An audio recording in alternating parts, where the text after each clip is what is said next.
Hi everyone, this is Anjali Luthra, your Plus educator for class 11th and 12th Computer Science and Informatic Practices. So आज हम करने जा रहे हैं one shot on societal impact. Yes, societal impact या फिर society law and ethics कह सकते हैं आप इसको, जहाँ पर हम ये देखते हैं कि कौन सी टर्म्स इंटरनेट से रिलेटेड आपके डेली लाइफ में यूज़ होती हैं. एज अ रिस्पॉन्सिबल सिटीज़न, जैसे हमारे कुछ अपनी क्या कह सकते हो आप गाइडलाइंस होती हैं, जैसे कि हमारे कुछ एथिक्स होते हैं जो हमें फॉलो करने चाहिए, वैसे ही एज अ सोशल सिटीजन, जैसे हम नेटिजन कहते हैं, वहाँ पे भी आपके कुछ रूल्स हैं, कुछ एथिक्स हैं जो आपको फॉलो करने चाहिए. And there are some important terms which you must know. So this is a very important topic in your board exams. सो बोर्ड एग्जाम्स में भी इंपॉर्टेंट है और अदरवाइज भी इसमें जो टर्म्स हैं वो हमें अपनी सिक्योरिटी के लिए, हमें अपने बेनिफिट के लिए पता होनी चाहिए. सो this is a quick one shot on society law and ethics. तो चलिए शुरू करते हैं. सबसे पहली टर्म हमारे पास जो आती है, जो पूछी जा सकती है आपसे, वो है digital footprint. Yes, so what is a digital footprint? Digital footprint क्या होता है? आप पूरे दिन में पता नहीं नेट पे क्या क्या करते हो. आप सोशल मीडिया साइट्स ओपन करते हो, आप हो सकता है कुछ ट्रैवलिंग के लिए ऑफर्स ढूंढ रहे हो, आप हो सकता है कोई बेस्ट कोर्सेज ढूंढ रहे हो, आप हो सकता है बेस्ट बुक्स ढूंढ रहे हो. So you might fill form at places. तो हम जो भी एक्टिविटीज़ इंटरनेट पे करते हैं वो कहीं ना कहीं पे रिकॉर्ड हो रही है. So everything is being recorded. आप जो व्हाट्सएप पे मैसेजेस फॉरवर्ड करते हो, आप किसी के पोस्ट पे कमेंट कर रहे हो, किसी को लाइक कर रहे हो, so everything everything which you can think of and even जो आप नहीं भी सोच सकते हो वो भी रिकॉर्ड हो रहा है. उसे कहते हैं डिजिटल फुटप्रिंट. ठीक है, सो डिजिटल फुटप्रिंट इज कि आप जो भी काम इंटरनेट पे करते हो वो सब का सब रिकॉर्ड होता है. So always think long term before posting. ये मत सोचना कि मैंने आज पोस्ट कर दिया, मैं तो 2 दिन बाद इसको डिलीट कर दूंगा, किसी को पता ही नहीं चलेगा. ऐसा नहीं होता है. लेटर ऑन कभी अगर आप किसी किसी चीज़ में फंस जाते हो, किसी कॉन्स्पिरेंसी में फंस जाते हो, तो वो सारा का सारा डेटा रिट्रीव किया जा सकता है. जैसे कि आपने बहुत सारे केसेस में देखा है अभी कि कोई जैसे किसी का मर्डर केस है या कोई और क्रिमिनल केस है, और उसमें जो लोग इन्वॉल्व होते हैं उनकी पुरानी सारी व्हाट्सएप चैट, उनके पूरे पुराने इंस्टाग्राम पोस्ट, उनके कमेंट्स, सब कुछ रिट्रीव कर लिया जाता है, even if they have deleted it from their social media wall. तो इवन इफ वो डिलीट भी हुआ है तब भी उसको सब कुछ रिट्रीव कर सकते हैं, क्योंकि डिजिटल फुटप्रिंट्स परमानेंटली स्टोर होते हैं. तो you have to always think for long term before posting anything. Use privacy settings on social networking pages. You have to take care of your personal material जो आप social media sites पे put करते हो.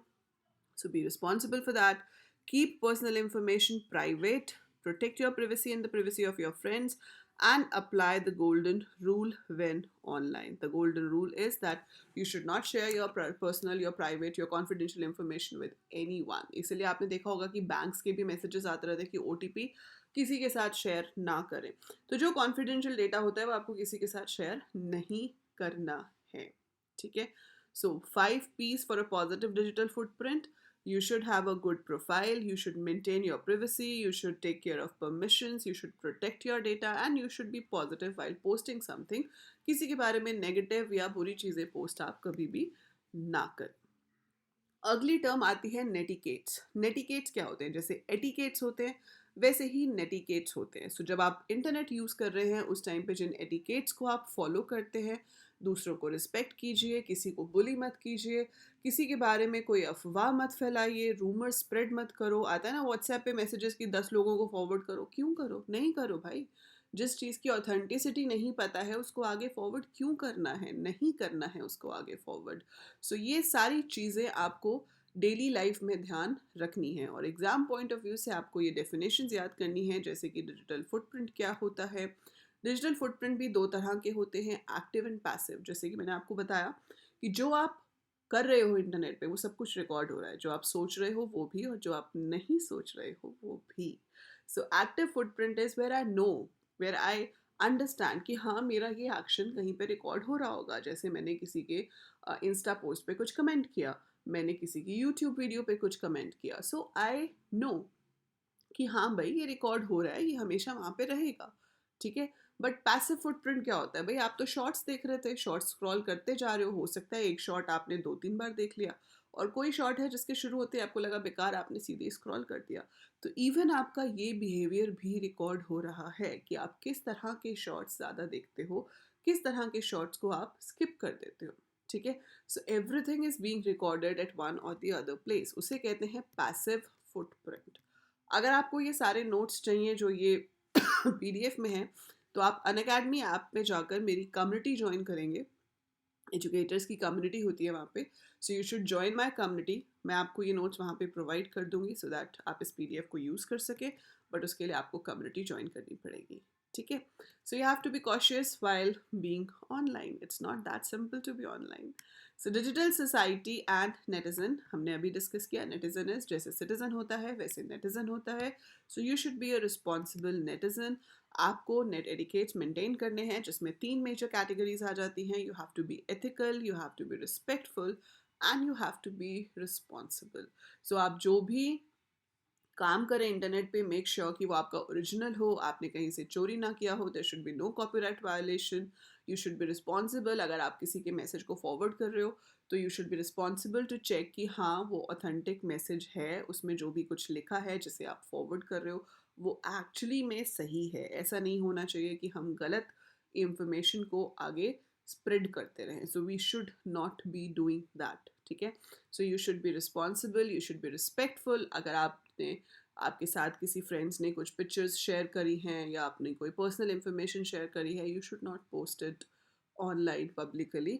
तो आपको उनकी privacy की respect करनी चाहिए and you should not do anything against the privacy policies. You should maintain your communication etiquettes, like you should be precise, respect the time of the other person, their data limits, क्योंकि ज़रूरी नहीं है कि हर किसी के पास unlimited data हो, wifi हो, है ना। तो आप अगर उनसे कोई काम करा रहे हैं तो उनको अननेसेसरी वेट मत कराओ ऑनलाइन, सो दैट उनका डेटा वेस्ट ना हो। Be polite in your communication. आप ईमेल करो, चैट करो, एसएमएस करो, you should be polite, you should be credible in your communication, normally भी ऑनलाइन भी। सिक्योरिटी आपके अपने हाथ में है, so you have to be secure. उसके लिए आप क्या कर सकते हैं, आप अपना पासवर्ड वाइजली चूज़ कर सकते हैं। ठीक है, आप फेसबुक पे या लिंक्डइन पे या किसी भी प्रोफाइल पे अगर आपको कोई फ्रेंड रिक्वेस्ट आती है, मेक श्योर आप जिसको भी फ्रेंड बना रहे हैं उसे आप जानते हो, या प्रोफेशनली, पर्सनली, एनी हाउ किसी भी अननोन पर्सन या फेक आईडीज़ को आप आइडेंटिफाई कर सको। सो you should B that much sensible. Beware of fake information. कई लोग क्या करते हैं, दूसरों के नाम से झूठे अकाउंट बना लेते हैं, फिर उससे फ्रेंड रिक्वेस्ट भेजते हैं और उसके बाद they can do some other things with that account. जैसे पीछे एक चला था कि लोग फेसबुक अकाउंट बना लेते हैं किसी का और उसके बाद पैसे उधार मांगते हैं उनके फ्रेंड से और उनकी फैमिली से कि I am in need of money, तो मेरे इस अकाउंट में इतने पैसे ट्रांसफ़र कर दो। तो ये भी होता है और हम सोच नहीं सकते कि कोई ऐसा भी कर सकता है, बट पीपल आर देयर, ऐसी चीज़ें होती हैं। सो आपको रिस्पॉन्सिबल रहना है, you have to be secure. आपको खुद से ऐसा कुछ नहीं करना है और कोई और आपके साथ ना कर सके, इसकी रिस्पॉन्सिबिलिटी भी आपके ऊपर होती है। सो बी रिलायबल। जब भी आप कुछ अपलोड करते हैं, सो यू शुड मेक श्योर कि वो ऑथेंटिक है, वो सही है, तभी आप उसे आगे पास कर रहे हैं, अदरवाइज आप उसे आगे पास नहीं करेंगे। Then we have device safety. Ensures good health of a computer system. तो आपका जो कंप्यूटर सिस्टम है उसको आपने कोशिश करनी है कि भाई उसकी हेल्थ सही रहे। आप उसमें फायरवॉल लगा सकते हो if it's an organisation. If it's a single computer हम उसमें एंटीवायरस लगा सकते हैं। उसको साफ़ भी रखना है, वो तो ऑब्वियसली बात है, क्लीनलीनेस इज़ गोल्डलीनेस, है ना। तो साफ़ तो रखना ही होता है। उसके अलावा उसके प्रॉपर एंटीवायरस स्कैन कीजिए, उसके डिवाइसेस चेक करते रहिए। आपको जो भी साइट्स आप ओपन कर रहे हैं, यू शुड मेक श्योर कि वो जो साइट्स हैं वो सही हैं, ऑथेंटिक हैं, जिन्हें हम यूज़ कर रहे हैं। ठीक है, ये सब तो आ जाता है आपका बेसिक्स। अब इसके बाद दूसरा इम्पॉर्टेंट टॉपिक जो आपके पास इसमें आता है वो है हमारा IPR, intellectual property rights. Yes, so intellectual property rights होता क्या है। इंटेलेक्चुअल प्रॉपर्टी, पहली बात तो इंटेलेक्चुअल प्रॉपर्टी क्या होती है। इंटेलेक्चुअल प्रॉपर्टी होती है जो आप अपनी इंटेलिजेंस से क्रिएट करते हैं। जैसे कि आपने कोई ड्राइंग बनाई, कोई पोस्टर बनाया, आपने कोई वीडियो बनाई, आपने do it your self, DIY जिसे हम कहते हैं, वो वीडियो बनाई, आपने कोई शॉर्ट्स बनाए। तो ये जो चीज़ें आप खुद से क्रिएट करते हो जिसमें आपकी ओरिजिनलिटी है, उसे हम इंटेलेक्चुअल प्रॉपर्टी कहते हैं। सो इंटेलेक्चुअल प्रॉपर्टी के ऊपर आप 3 तरह से क्लेम कर सकते हो। एक होता है कॉपीराइट, एक होता है पेटेंट और एक होता है ट्रेडमार्क। सो कॉपीराइट के लिए आपको कहीं फाइलिंग नहीं करनी पड़ती, कॉपीराइट अपने आप मिल जाता है। सो कॉपीराइट यू गेट जैसे ही आपने कोई भी चीज़ पोस्ट करी ऑनलाइन। जब मैं एक पोइटस हूँ, मैं कविता लिखती हूँ और मैंने जैसे ही वो पोस्ट करी तो वो मेरा ऑटोमेटिकली उस पर कॉपीराइट हो गया। अब अगर मेरे बाद उसको कोई पोस्ट करता है तो आई कैन क्लेम कि भाई ये तो मेरी है, आप कैसे पोस्ट कर रहे हैं। ऐसे ही पिक्चर्स होती हैं, ऐसे ही वीडियोस होती हैं, ठीक है, सॉफ्टवेयर्स होते हैं। So patent is for scientific innovations. अगर कोई साइंटिफिक इनोवेशन हुई है और उसको रजिस्टर कराना है तो प्रॉपर गवर्नमेंट के पास पेपर्स जाते हैं, वो प्रॉपर जो उसका फॉर्मूला है वो बताया जाता है, पूरा पेपर वर्क होता है और वो पेटेंट रजिस्टर कराया जाता है फॉर 20 ईयर्स।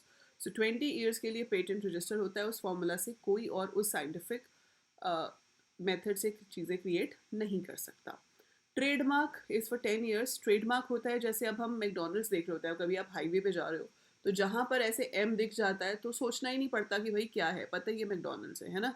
ऐसे ही वो टोपी दिख जाएगी तो लगेगा कि पिज़्ज़ा हट है। ऐसे ही यार नाइकी टिक मार्क का साइन दिख गया तो लगेगा कि नाइकी की चीज़ है ये। सो ब्रांड्स जो हैं they are linked with a name, a sign and a slogan, है ना। एक स्लोगन भी होता है, जैसे हमारा अन अकेडमी का है लेट्स क्रैक इट। तो अन अकेडमी नाम हो गया, हमारा सिंबल हो गया और उसके साथ हो गया लेट्स क्रैक इट। तो दैट थिंग इज ट्रेडमार्क। कोई और आपके ट्रेडमार्क को यूज़ नहीं कर सकता, वो ट्रेडमार्क हमने रजिस्टर कराया हुआ है, so nobody else can use that, ठीक है।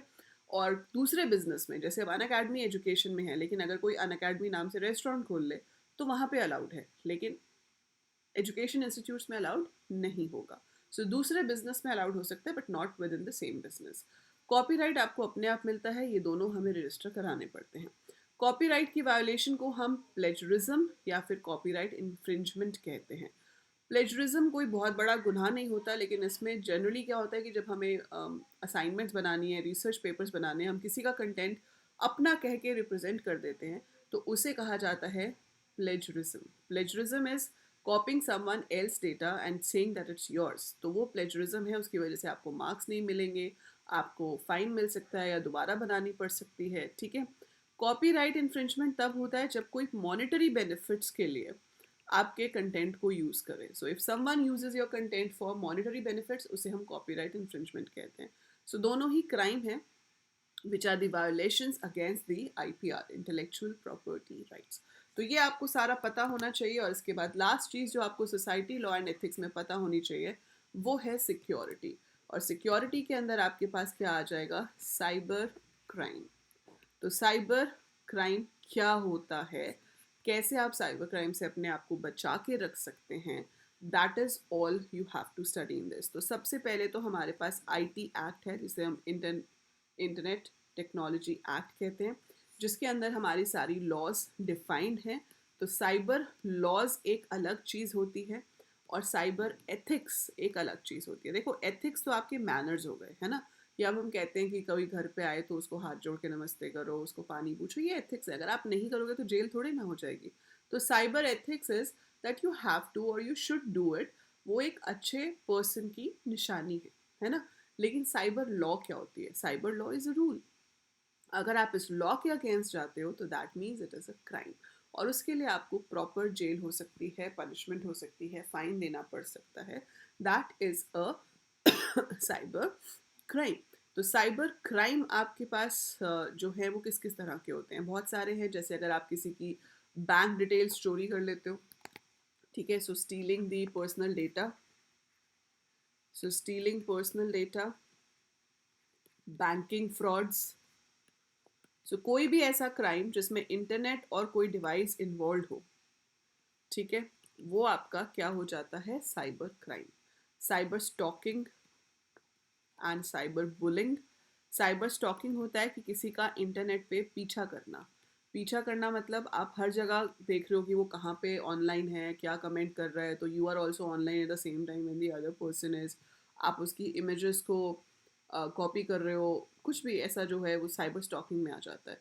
बुलिंग इज कि आप किसी को चिढ़ा रहे हो, आप उसके बारे में कुछ गलत गलत लिख रहे हो इंटरनेट पे, या आप उसको धमकी भरे मैसेजेस भेज रहे हो, तो that comes under cyber bullying. Then is identity theft, मतलब आप किसी और की आइडेंटिटी से एक अकाउंट बना रहे हो और फिर लोगों के साथ कम्युनिकेट कर रहे हो, so that is identity theft. ठीक है।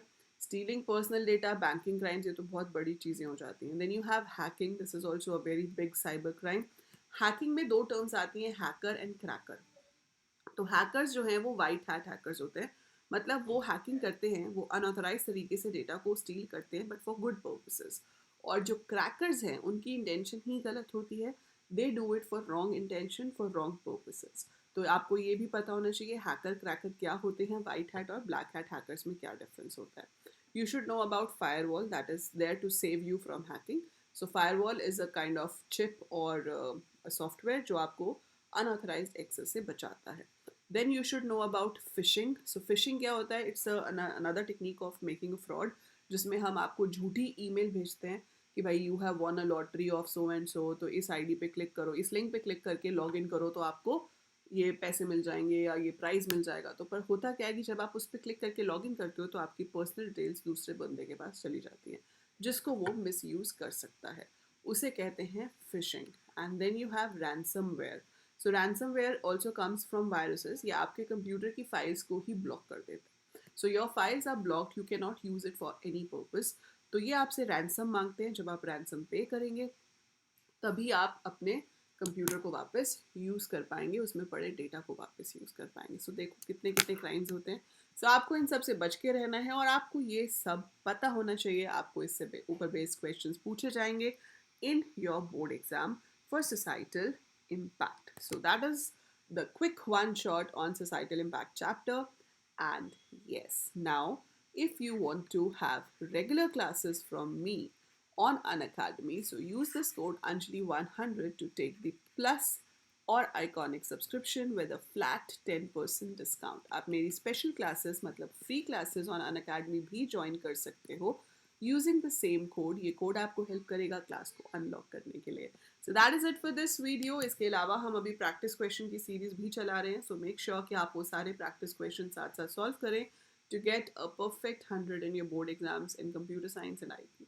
So that's it for this video. I'll see you in the next one. Till then, take a very good care of yourself.